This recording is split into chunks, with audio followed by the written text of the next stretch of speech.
Educational qualification হিসাবে মাধ্যমিক পাশ হলেই চলবে। টোটাল শূন্য পদ রয়েছে 35টি। হ্যাঁ, যে পোস্টে নিয়োগের কথা নিয়ে আজকের এই ভিডিওতে কথা বলবো সেটি হচ্ছে honorary health worker or HHW।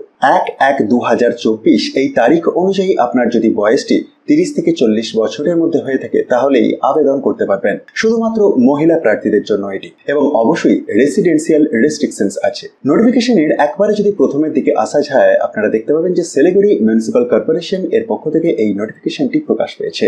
অর্থাৎ শিলিগুড়ি মিউনিসিপাল কর্পোরেশন এর আন্ডারে বসবাসযোগ্য উইমেন ক্যান্ডিডেটরাই এই পোস্টগুলিতে আবেদন করতে পারছেন। সুতরাং ওই এরিয়ার যারা বাসিন্দা আছেন তাদের উদ্দেশ্যে জানিয়ে রাখি, এই অফিসিয়াল বিজ্ঞপ্তির একটু নিচের দিকে আপনারা অ্যাপ্লিকেশনের ফর্ম পেয়ে যাবেন। এটিকে ফিল আপ করে প্রয়োজনীয় নথিপত্র সহ প্রয়োজনীয় নথিপত্রের লিস্টটি আপনি এই মিডল কলামটি থেকে দেখতে পাবেন। এগুলিকে একবার নিজে থেকে ভালোভাবে পিডিএফটিকে ডাউনলোড করে বা ভিডিওটিকে পজ করে চেক করুন। এইগুলি সহ আপনাকে 26/7/2024 এর মধ্যে আবেদন করে দিতে হবে অফলাইনে আবেদন করার জন্য সেই ঠিকানাটি এই শেষ কলামটিতে উল্লেখ আছে। সুতরাং ইন্টারেস্ট থাকলে অবশ্যই একবার অফিসিয়াল বিজ্ঞপ্তিটিকে নিজে থেকে ডাউনলোড করে চেক করুন এবং তারপরে জুলাইয়ের 26 তারিখ এর মধ্যে আবেদন করে দিন। এই বিজ্ঞপ্তিটি আপনি খুব সহজেই ডাউনলোড করে চেক করতে পারবেন। তার জন্য ডেসক্রিপশন বক্সটি দেখুন, সেখান থেকে টপ নিউজ বাংলার অফিসিয়াল ওয়েবসাইটের লিঙ্ক পাবেন, আর সেখান থেকে খুব সহজে ডাউনলোড করে দেখে নিতে পারবেন।